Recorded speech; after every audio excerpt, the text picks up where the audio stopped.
Hi, everyone. Now, previously, we've looked at vertical asymptotes around with infinities, and we looked at it, and it behaved something like this. So our limit looked like this. So we had the limit as x approaches a real number. So x approaches a real number c, for instance, and we said that our function could approach either infinity or same situation as the limit as x approaches a real number, our function approached negative infinity. Now, what we noticed is that this could happen, but we could also have a general limit that doesn't exist where at the vertical asymptote, we're approaching from one side infinity and the other side negative infinity. And at that point, we had no general limit, right? It didn't exist because the left-hand limit wasn't equal to the right-hand limit.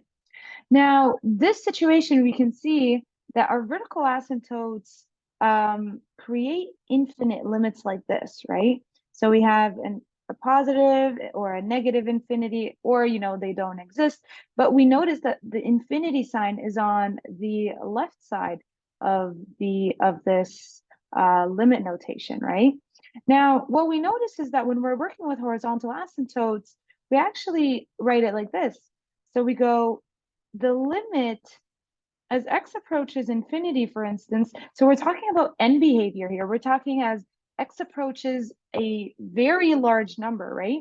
So as x approaches infinity, what happens to the function?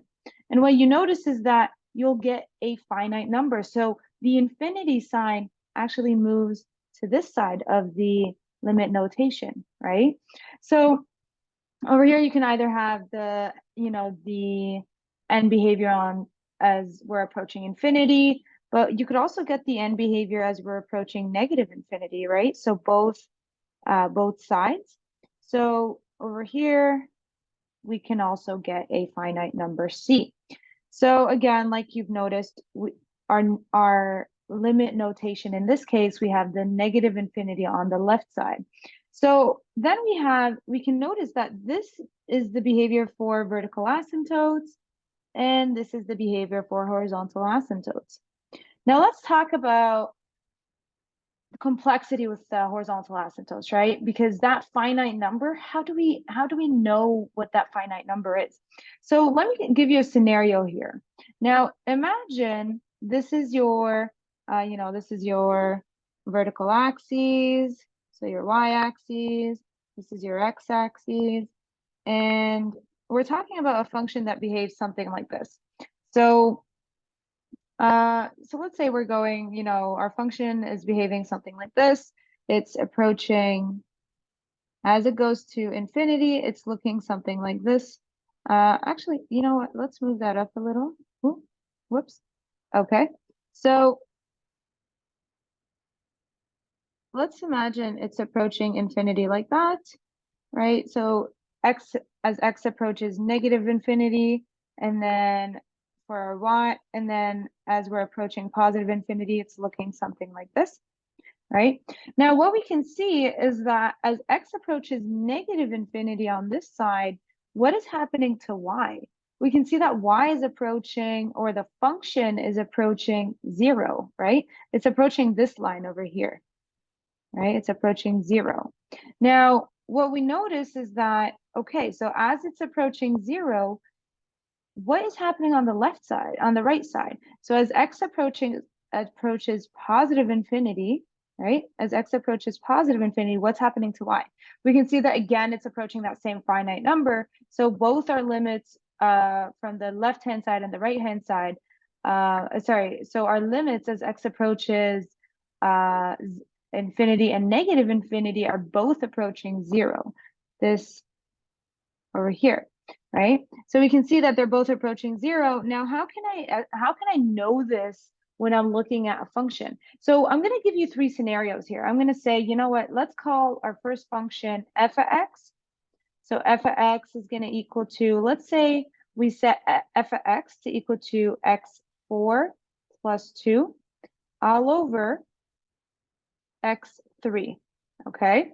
And then our g of x, we're going to set it equal to x3 plus 4 all over x, let's make it x2. And then our h of x, we're going to set it to equal, let's go x3 plus 1 all over x3, okay? Now, what do you notice about these different functions that I've made? We look at these and we can see that over here, when we're looking at the leading term, so the leading term is just the variable with the highest degree. So over here, if this was even like, let's change this up a little. If this was 2x even, what you're going to look at is you're going to look at the leading term. So the one with the highest degree, and you're going to look at its exponent, and then you're going to compare it to the numerator's exponent. So over here, we can see that 4 is greater than 3, right? Or we can say that the denominator has a higher degree than the numerator. The numerator has a higher degree than the denominator, right?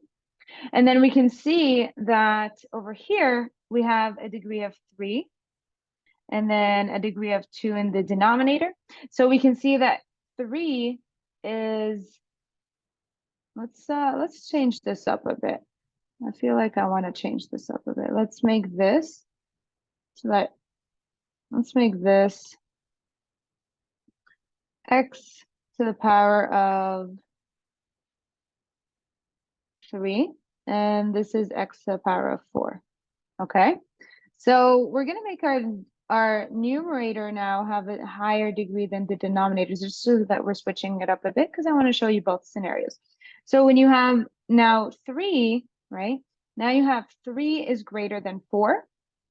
So now, right, we're looking at the denominator having a smaller degree than the numerator. So the numerator has a greater degree, right? And then let's look at that last scenario. Now, the last scenario, both the numerator as well as the denominator, their leading terms, right, or their highest degrees are exactly the same. 3 is equal to 3. So then we're saying that the numerator has the same degree as the denominator. So what you notice with a function like this first one with f of x, what you notice with something like this is that because I'm going to be dividing something out, right? I'm going to say a higher degree divided by a smaller degree. What you notice over here is that you have no horizontal asymptote, okay? So with this one, immediately there's no horizontal asymptote. So when you're working on your tests, or even when you're doing practice problems, you want to remember these 3 rules. So the first one is that when I have a numerator that is greater than the denominator, our horizontal asymptote does not exist, okay? And you can confirm this using long division. You're going to realize that you're not going to have a horizontal asymptote. You're not going to have, as you're approaching your with the end behavior, as x approaches infinity and negative infinity, you're not going to have a vertical asymptote, okay? And then over here, when you're looking at g of x, now with g of x, we're looking at a numerator that it has a lower degree. Its leading term has a lower degree than the denominator. So with this scenario, you can see immediately that the horizontal asymptote is actually going to be y is equal to 0, right? And then you're going to notice with the last version over here, where you have the denominator and the numerator have the same